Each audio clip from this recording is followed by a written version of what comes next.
So brain research is one of the great frontiers in the understanding of human physiology, and also in the consideration of what makes us who we are. It's an amazing time to be a brain researcher, and I would argue to you that I have the most interesting job in the world. What we know about the brain is changing at a breathtaking pace.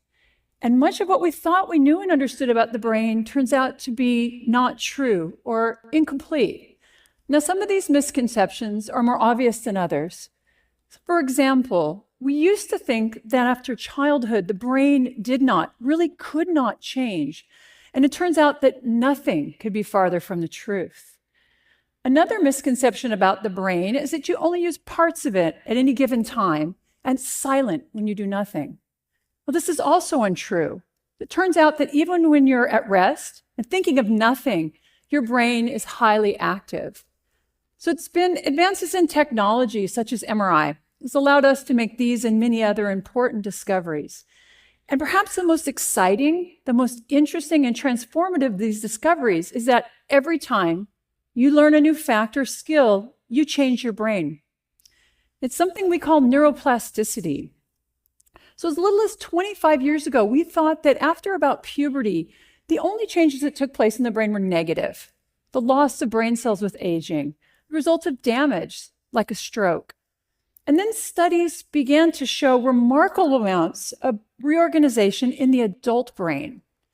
And the ensuing research has shown us that all of our behaviors change our brain, that these changes are not limited by age. It's good news, right? And in fact, they're taking place all the time. And very importantly, brain reorganization helps to support recovery after you damage your brain. The key to each of these changes is neuroplasticity. So what does it look like? So your brain can change in three very basic ways to support learning. And the first is chemical. So your brain actually functions by transferring chemical signals between brain cells, what we call neurons, and these trigger a series of actions and reactions. So to support learning, your brain can increase the amount or the concentrations of these chemical signaling that's taking place between neurons. Now, because this kind of change can happen very rapidly, this supports short-term memory or the short-term improvement in the performance of a motor skill. The second way that the brain can change to support learning is by altering its structure. So during learning, the brain can change the connections between neurons.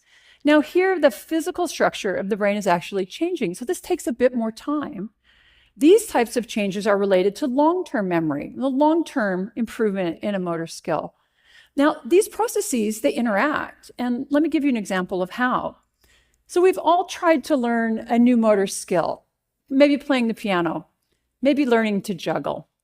And you've had the experience of getting better and better within a single session of practice and thinking, I've got it. And then maybe you've returned the next day and all those improvements from the day before, they're lost. What happened? Well, in the short term, your brain was able to increase the chemical signaling between your neurons. But for some reason, those changes did not induce the structural change that are necessary to support long-term memory. Remember that long-term memories take time, and what you see in the short term does not reflect learning. It's these physical changes that are now going to support long-term memories and chemical changes that support short-term memories. Structural changes also can lead to integrated networks of brain regions that function together to support learning. And they can also lead to certain brain regions that are important for very specific behaviors to change their structure or to enlarge. And so here's some examples of that. So people who read Braille, they have larger hand sensory areas in their brain than those of us who don't. Your dominant hand motor region, which is on the left side of your brain, if you're right-handed, is larger than the other side. And research shows that London taxicab drivers who actually have to memorize a map of London to get their taxicab license, they have larger brain regions devoted to spatial or mapping memories. Now, the last way that your brain can change to support learning is by altering its function. As you use a brain region, it becomes more and more excitable and easy to use again. And as your brain has these areas that increase their excitability, the brain shifts how and when they're activated. With learning, we see that whole networks of brain activity are shifting and changing. So neuroplasticity is supported by chemical, by structural, and by functional changes. And these are happening across the whole brain. They can occur in isolation from one another, but most often they take place in concert. Together, they support learning, and they're taking place all the time. So I've just told you really how awesomely neuroplastic your brain is. So why can't you learn anything you choose to with ease? Why do our kids sometimes fail in school? Why, as we age, do we tend to forget things? And why don't people fully recover from brain damage? That is, what is it that limits and facilitates neuroplasticity? And so this is what I study. I study it specifically how it relates to recovery from stroke. So recently, stroke dropped from being the third leading cause of death in the United States to be the fourth leading cause of death. Great news, right? Well, it actually turns out that the numbers of people having a stroke has not declined. We're just better at keeping people alive after a severe stroke. It turns out to be very difficult to help the brain recover from stroke. And frankly, we have failed to develop effective rehabilitation interventions. The net result of this is that stroke is the leading cause of long-term disability in adults in the world. Individuals with stroke are younger and tending to live longer with that disability. And research from my group actually shows that the health-related quality of life of Canadians with stroke has declined. So clearly, we need to be better at helping people recover from stroke. And this is an enormous societal problem, and it's one that we're not solving. So what can be done? One thing is absolutely clear. The best driver of neuroplastic change in your brain is your behavior. The problem is that the dose of behavior, the dose of practice that's required to learn new and relearn old motor skills, it's very large. And how to effectively deliver these large doses of practice is a very difficult problem. It's also a very expensive problem. So the approach that my research has taken is to develop therapies that prime or that prepare the brain to learn. And these have included brain stimulation, exercise, and robotics. But through my research, I've realized that a major limitation to the development of therapies that speed recovery from stroke is that patterns of neuroplasticity are highly variable from person to person. Now, as a researcher, variability used to drive me crazy. It makes it very difficult to use statistics to test your data and your ideas. And because of this, medical intervention studies are specifically designed to minimize variability. But in my research, it's becoming really clear that the most important, the most informative data that we collect is showing this variability. So by studying the brain after stroke, we've learned a lot, and I think these lessons are very valuable in other areas. So the first lesson is that the primary driver of change in your brain is your behavior. So there's no neuroplasticity drug you can take. Nothing is more effective than practice at helping you learn. And the bottom line is you have to do the work. And in fact, my research has shown that increased difficulty, increased struggle, if you will, during practice actually leads to both more learning and greater structural change in the brain. The problem here is that neuroplasticity can work both ways.